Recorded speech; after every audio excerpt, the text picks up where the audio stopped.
নমস্কার বন্ধুরা, আজ আমি দেখাবো সিম্পল নিরামিষ পনির রেসিপি।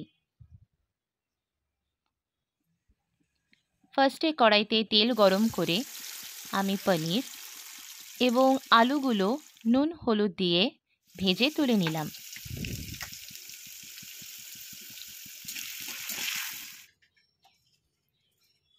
তারপর তেলে গোটা জিরে, দারচিনি, ইলাইচি, লবঙ্গ, তেজপাতা এবং বেটে রাখা জিরে, ধনে, লঙ্কা, আদা দিয়ে নুন, হলুদ,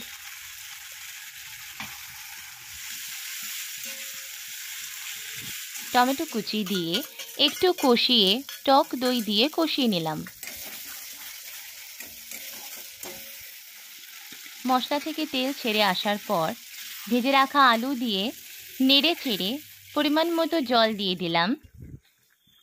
গ্রেভিটা ফুটে এলে ভেজে রাখা পনির, গরম মশলা,